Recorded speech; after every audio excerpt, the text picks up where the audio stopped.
अनिल अंबानी की कंपनी को yes bank ने फ्रॉड घोषित कर दिया है। बैंकों की पॉलिटिक्स और कॉरपोरेट जगत का खेल हमेशा उल्टा पुल्टा ही होता है। यस बैंक ने अनिल अंबानी की कंपनी रिलायंस कम्युनिकेशन और उसकी ग्रुप कंपनियों को फ्रॉड घोषित कर दिया है। यह मामला कुछ ऐसा है जो हर आदमी के लिए समझना जरूरी है, क्योंकि ये सीधे सीधे करोड़ों रुपए की बैंक लोन डिफॉल्टिंग से जुड़ा है। चलिए इसे समझते हैं कि क्या है पूरा मामला। यस बैंक ने बताया कि आरकॉम ने यस बैंक से लोन लिया और फिर उस पैसे का सही इस्तेमाल नहीं किया। बात यह था कि अनिल अंबानी की कंपनियां यस बैंक से मिले लोन की रकम को दूसरी जगह डाइवर्ट कर रही थी। बैंकों का कहना है कि उन्होंने जब ट्रांजैक्शन की जांच की तो सामने आया कि फंड्स का इस्तेमाल बैंकों और फाइनेंशियल पॉलिसीज के नियमों के खिलाफ हुआ है। यस बैंक ने इसे सीधे सीधे फ्रॉड कहा और इसका खुलासा आरबीआई को कर दिया।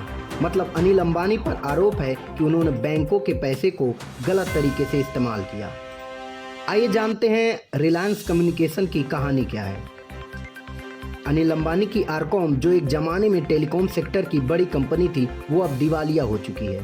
साल 2019 में आरकॉम ने खुद को इंसॉल्वेंसी घोषित कर दिया था। मतलब कंपनी के पास अपने लोन चुकाने के लिए पैसे ही नहीं बचे। यस बैंक ने आरकॉम को करीब 13,000 करोड़ रुपए का लोन दिया था।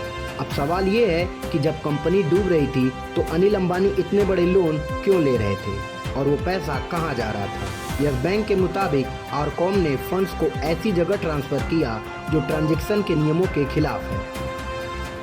तो आइए जानते हैं यस बैंक का दाव और आरोप क्या है।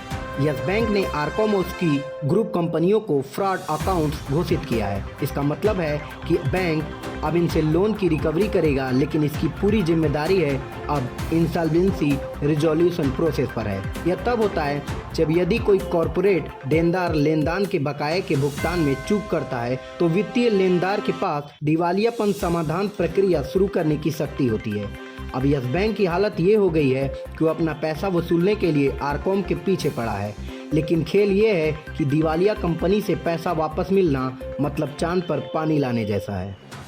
अब जनता से कई जुड़े सवाल भी हैं, जैसे यस बैंक जैसे बड़े संस्थान ऐसे बड़े लोन देने से पहले डिटेल में जांच क्यों नहीं करते हैं। दूसरा, अनिल अंबानी जो एक समय देश के सबसे बड़े बिजनेसमैन थे, वो कैसे अपनी कंपनियों को इस हाल तक ले आए हैं। तीसरा, आम आदमी का बैंक डिपॉजिट से ऐसे फ्रॉड में कितना हद तक सुरक्षित है।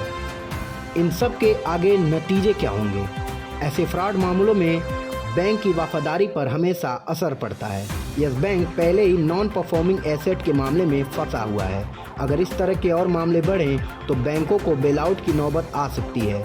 तो ये सिर्फ बैंक और आरकॉम का मामला नहीं है, ये हमारी इकोनॉमी और फाइनेंशियल सिस्टम का मुद्दा है।